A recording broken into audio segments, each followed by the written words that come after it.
A single lamp burns above a cluttered desk.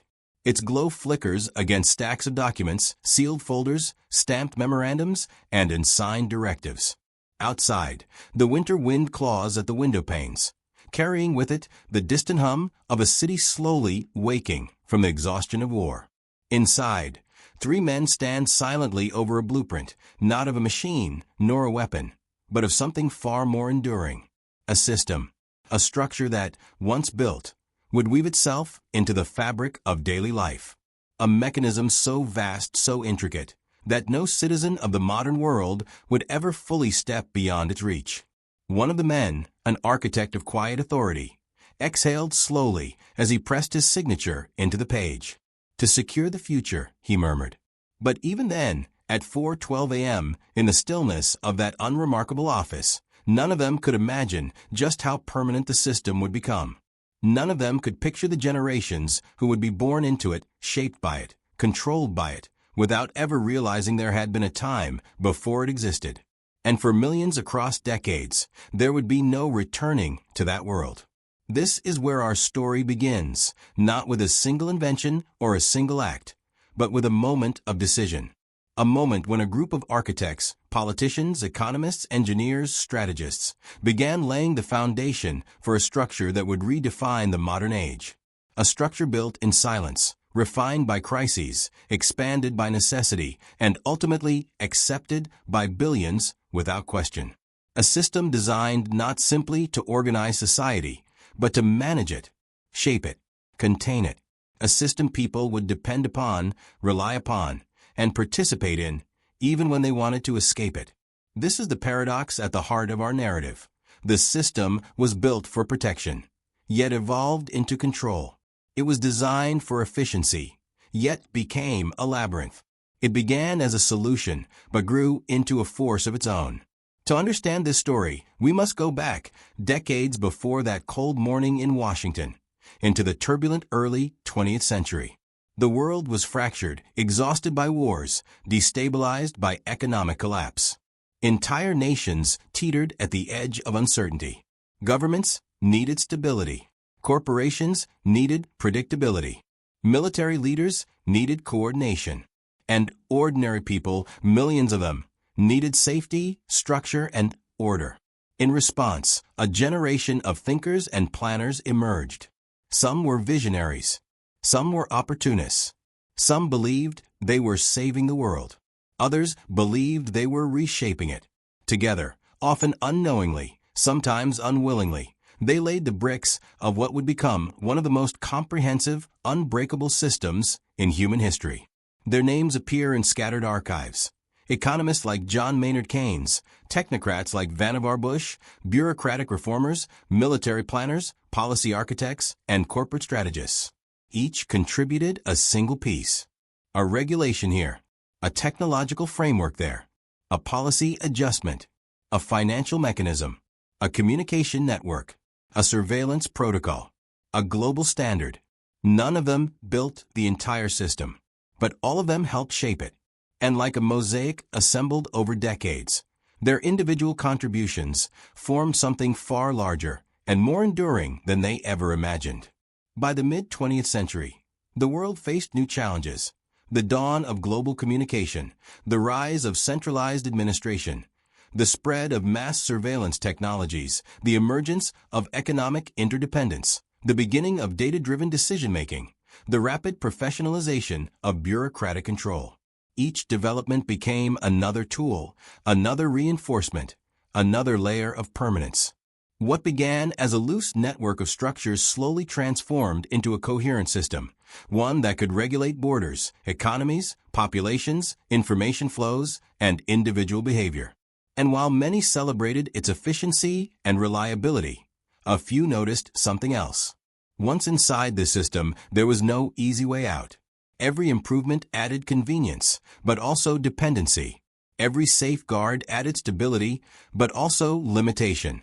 Every new capability expanded what the system could do and what it could prevent others from doing. It was not imposed by force. It was accepted by necessity. And because it grew gradually, form by form, law by law, wire by wire, people barely notice the transformation. As our narrative unfolds, we will explore the four pillars that made the system inescapable. The administrative web, the rise of centralized record-keeping, classification systems, and bureaucracy. The economic grid, the creation of interconnected financial mechanisms that tied citizens, businesses, and governments into a unified structure. The surveillance framework, from early data cards to global digital networks. The psychological contract, the beliefs, fears, and expectations that keep people functioning within the system even when alternatives exist. These pillars did not emerge all at once.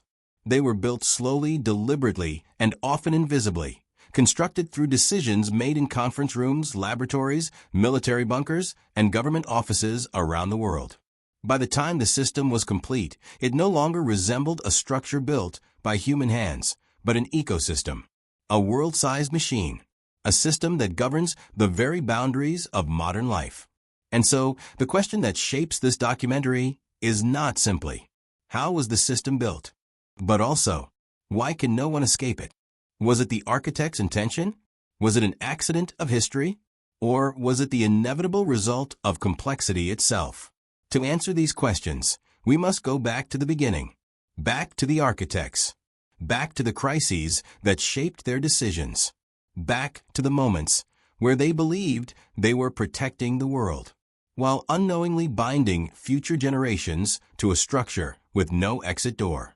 This is the hidden story behind modern life. The story of design, control, and dependency. The story of a system that became too important to dismantle, too vast to reform, and too intertwined to escape. This is how it began. The system did not begin with grand ambition. It began with fear. In the ashes of World War I, governments across Europe and the Americas faced a terrifying truth. The world had become too complex to manage with the old tools. Nations were larger, populations denser, economies intertwined. The war had exposed the fragility of traditional administration. Paper records, fragmented communication, local bureaucracies, and slow decision-making were no longer compatible with the modern age. In 1919, as diplomats at Versailles carved borders and reparations into the map, another quieter movement began behind them. The rise of administrative technocracy. France expanded its central registry system. Britain formalized identification procedures. The United States reorganized federal institutions under new principles of efficiency, inspired by private industry. But the real spark came from a lesser-known corner of Europe. In Holland, a group of statisticians and bureaucrats, led by Jacobus Lambertus van Ginneken, began an experiment. They attempted to classify and digitize, on punch cards, the entire population for purposes of taxation, voting, and social services. It was the first step toward a centralized population architecture. The idea spread. Punch cards, invented by Herman Hollerith decades earlier, found new purpose. By 1930, census systems across the West had become more analytical, more precise, more interconnected. Governments realized something profound. Information was power, more reliable, more efficient, and more controllable than any army or treasury. This realization formed the first layer of the system, a layer built of paper, ink, cards, and early machines. A layer that promised stability, but demanded uniformity. It was only the beginning. The Second World War accelerated everything. Armies marched on the strength of logistics, manufacturing, and information management. The U.S. and Britain, under the guidance of scientific administrators like Vannevar Bush, created the first large-scale bureaucratic scientific hybrids, systems that combined research laboratories, federal agencies, and military needs into unified machines. It was Bush who insisted that information should flow not through individuals, through networks. In 1945, as the war closed, he authored Science, The Endless Frontier, a document that would shape decades of centralized coordination. He advocated national research councils, integrated communication systems, permanent collaboration between state and industry, a standardized framework for technological management. This was the origin of the administrative scientific complex. While Bush planned the intellectual architecture, another figure quietly reshaped the economic foundation, John Maynard Keynes. Keynes did not design a system of control. He designed a system of survival. But his solutions, international institutions, coordinated economic policies, government-managed demand, bound nations into economic interdependence. And dependency, once created, is rarely reversible. At Bretton Woods in 1944, as Allied delegates gathered under the New Hampshire pines, the second layer of the system emerged, a global economic grid. The International Monetary Fund, the World Bank, fixed exchange rates, regulated capital flows, interlinked national policies. These institutions were not built to entrap, they were built to prevent collapse. But the consequence was unmistakable. No national economy could fully escape the structure once it joined. Within 8 years, more than half the world's financial systems were tied to common rules, shared data, coordinated oversight, and centralized international management. The system was strengthening, growing roots, spreading through necessity, not force. 1953 to 1979. The next transformation came not from economists or generals, but from civilians, engineers, inventors, and corporate planners. In the 1950s, a new idea began to gain ground. Every citizen should have a single, unified record. One identity, one profile, one place where all data converged. The first experiments emerged in West Germany, Sweden, and the UK, where governments combined tax files, employment histories, and health records into centralized state archives. Then came the computers. What had once required rooms full of clerks could now be processed by machines the size of cars. UNIVAC, IBM System /360, national mainframes. From Nairobi to New York, governments embraced digitized record-keeping. Citizens no longer existed as signatures on paper. They became entries inside machines. This technological shift created the third layer of the system, the digital bureaucratic web. This web had 3 defining traits. Centralization. All information converged into unified databases. Interconnection. Agencies shared data, first occasionally, then routinely. Permanence. Mistakes could be corrected, but footprints could not be erased. For the first time in history, the state could construct a complete picture of a person's life. Schooling, employment, taxes, medical records, criminal activity, social benefits, and later travel, communication, and digital behavior. It wasn't surveillance. Not yet. It was structure. But every structure casts a shadow, and shadows deepen over time. 1980 to 2001, by the 1980s, the world had entered a new era. Satellite networks, fiber optic cables, credit card databases, ATM networks, international banking systems, mobile phones. Each development brought speed, convenience, and opportunity. But each also brought something else: visibility. With the rise of global finance, governments and corporations realized that data was destiny, and destiny could be predicted, influenced, and controlled. The financial sector built the earliest predictive models. Telecom companies built the first metadata archives. Security agencies built the first international monitoring agreements. Retail chains built the first consumer profiling systems. None of these were designed with malice.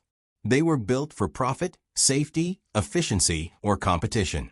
But combined, they created something unprecedented: a distributed surveillance ecosystem, not governed by a single institution, but by millions of interconnected systems, each collecting, analyzing, and refining constantly. Then, in 1989, Tim Berners-Lee invented the World Wide Web. The system accelerated again. The Internet was supposed to democratize information, decentralize power, and free the individual. Instead, it became the perfect architecture for the fourth layer: a surveillance network where activity, behavior, preference, and identity converge in real time. By the early 1990s, governments monitored borders through data. Banks monitored risk through algorithms. Telecoms monitored movement through cell towers. Corporations monitored consumers through loyalty cards. Intelligence agencies monitored communications through satellites. And in 2001, after a single catastrophic moment, the world accepted something unthinkable: total digital oversight in the name of security. The system was now complete enough to replicate itself, expand itself, sustain itself. A system does not become inescapable through structure alone. It becomes inescapable when it becomes essential. Over the past 20 years, 5 transformations solidified the system permanently. Digital identity banking, healthcare, travel, education. Everything now requires a digital record. Without it, existence becomes nearly impossible. Financial integration, currency transfers, digital wallets, global payment networks, debt systems, all interconnected, all monitored, all required. Social architecture, online platforms became the new public squares, controlling visibility, influence, and access to opportunity. Algorithmic mediation, most decisions, credit approval, hiring, background checks, even security assessments are now determined by unseen algorithms, not humans, behavioral. Tracking every scroll, tap, message, purchase, movement, login, and preference forms a behavioral fingerprint. You can leave a country. You can move off-grid. You can discard devices. But you cannot fully escape a system that defines participation in modern life. Because the true power of the system lies in one final truth. Dependency becomes voluntary. People choose convenience. They choose security. They choose speed. They choose comfort. And, in choosing these things, they strengthen the system that contains them. Not through coercion, but through acceptance. The most remarkable aspect of the system is this. There was no mastermind, no conspiracy, no unified plan. Instead, there was Keynes inventing economic interdependence to prevent collapse, Bush designing scientific administrative coordination, governments building centralized identification systems, corporations creating incentive-based data harvesting, technologists building platforms of interconnection, security agencies tightening networks in response to threats. Each acted for rational reasons. Each believed they were solving a problem. Each laid one brick. And over a century, those bricks formed a structure larger than any nation, institution, or ideology. A global system, a permanent system, a system you cannot opt out of without stepping outside civilization itself. What does it mean to say we live inside a system we cannot escape? It does not mean we are prisoners. It means we are participants in a world built on centralized identity, interdependent economics, universal surveillance structures, digital dependency, algorithmic mediation. These elements form a closed loop, a loop where every solution creates new dependency. Every advancement creates new oversight. Every innovation strengthens the architecture. The system is not evil. The system is not benevolent. The system simply is. It has become the operating system of modern civilization. And like any operating system, it runs silently in the background until something forces us to confront it. The system did not begin with a single blueprint, and it will not end with a single decision. It is not a fortress built by tyrants, nor a cage constructed by conspirators. It is something far more subtle, far more enduring. It is a structure shaped by necessity, refined by crisis, expanded by innovation, and preserved by the choices of billions who rely on it every single day. And now, as we step back from a century of construction, one law, one technology, one institution, one database at a time, we finally see the outline of what has emerged. A global system, a permanent system, a system woven into the fabric of daily life so deeply that stepping outside it feels like stepping outside civilization itself. But the most striking truth is not how this structure was built. The most striking truth is how completely it has become invisible. The world we inherited, look around. The forms we fill, the IDs we carry, the accounts we maintain, the screens we unlock, the passwords we memorize, the transactions we authorize, the data trails we leave behind. They are all small actions, small routines, small dependencies. Yet together, they are gears in a machine far larger than any national government or corporate boardroom. We do not notice these gears because they turn silently. We do not feel the structure because it wraps itself around convenience. We do not challenge it because we believe it is necessary. And perhaps it is. Because the truth is simple and uncomfortable. We could not run the modern world without this system. Not the hospitals. Not the banks. Not the borders. Not the markets. Not the schools. Not the governments. Not the millions of interconnected lives moving through the global grid every minute of every day. The system is not just something we live inside. It is something that keeps the world from collapsing into chaos. It is both the skeleton of order and the shadow of control. A century of decisions, when we trace this history backwards, from digital surveillance to the early internet, from global finance to Bretton Woods, from identification systems to the punch cards of the 1920s, we see a remarkable pattern. At no point did the architects intend to build something inescapable. Keynes sought stability. Bush sought scientific coordination. Technologists sought speed. Governments sought order. Corporations sought efficiency. Security agencies sought safety. Each acted in the interest of solving a problem. Each added another mechanism, another layer, another dependency. It was only over time, over decades, over generations, that these layers fused into a comprehensive architecture. Not a prison, not a conspiracy, but a convergence. A convergence that created a world where opting out is no longer a meaningful choice. Not because someone forbids it, but because the cost of leaving is too high. If you walk away, you leave behind banking, healthcare, travel, communication, recognition, employment, participation. You leave behind modern life. That is the power of dependency. Not chains, not walls, but necessity. The point of no return. There was a time, just a few generations ago, when a person could disappear if they wished. When someone could change their name, move to a distant town, start over, or live quietly on the margins. But today, the system recognizes you long before you speak, before you apply, before you sign, before you consent. Through behavior movement, biometrics, metadata, and algorithms, the system identifies, categorizes, and anticipates. Even when you are silent, it listens. Even when you withdraw, it observes. Even when you resist, it adapts. And so we face a question not asked by the architects of the past century. What does it mean to be free inside a system that cannot be escaped? Is freedom the ability to exit or the ability to navigate? Is it the right to refuse or the right to understand? Is it the power to disconnect or the power to choose? The answers are not simple. They cannot be simple because the system is no longer out there. The system is inside everything. Our infrastructure, our institutions, our technologies, our habits, our expectations. And most importantly, the system is inside us.